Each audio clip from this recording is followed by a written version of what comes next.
We just had a conversation about feeling behind in life and realized one of the biggest reasons for this is because of how scared we are of consequences. Most people grow up believing mistakes are just a normal part of life, but we were taught they're unacceptable and a reason to be punished. So in our 20s, 30s, and 40s, while everyone else is taking risks, whether that's asking someone out, moving across the country, going for that promotion, we're trying to play it safe. But playing it safe doesn't actually keep us safe. It keeps us comfortable. And this is where things get really messy, because comfort for us is really just survival mode. We might feel like the devil we know is better than the one we don't, but if we're miserable now and change nothing, we'll just get even more miserable and worn down. So we need to start taking risks, but we have to be smart about it because we're not kids anymore. We have bills, jobs, and other responsibilities we can't just walk away from. So we came up with 3 simple steps we can take to slowly overcome our fear of consequences and start taking thoughtful risks in life. The first step is identifying the risk we should take. The easiest way to do this is by creating a list of the things we can do to improve our life.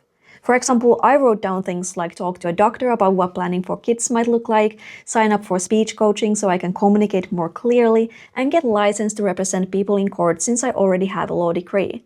Once we have our list, we circle the one that would have the biggest impact and start with that. The second step is listing out everything we'd need to do. For example, there's a woman inside our community who's thinking about going for a new job and decided she would need to sharpen her social skills, overcome her fear of being interviewed, update her resume, and get a specific qualification the role requires. The third step is to start moving forward in small, manageable ways. For example, every morning we could look at the list we made in the second step and ask, what's one small thing I can do today that moves me forward? If we need to research a career change, we might spend 10 minutes reading someone's LinkedIn profile who's already doing what we want to do. It doesn't need to be big. It just needs to be intentional. Then at the end of the day, we write down what we did, how it went, and save it somewhere, like in a journal or the Notes app on our phone. The more we add to it, the more proof we'll have that we can take risks and make mistakes without it being the end of the world. And that's how we slowly overcome the fear of it all.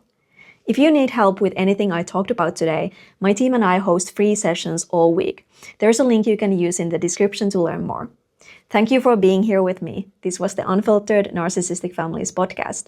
My name is Juliana, your guide to overcoming the effects of narcissistic abuse, and I can't wait to connect with you in a future episode.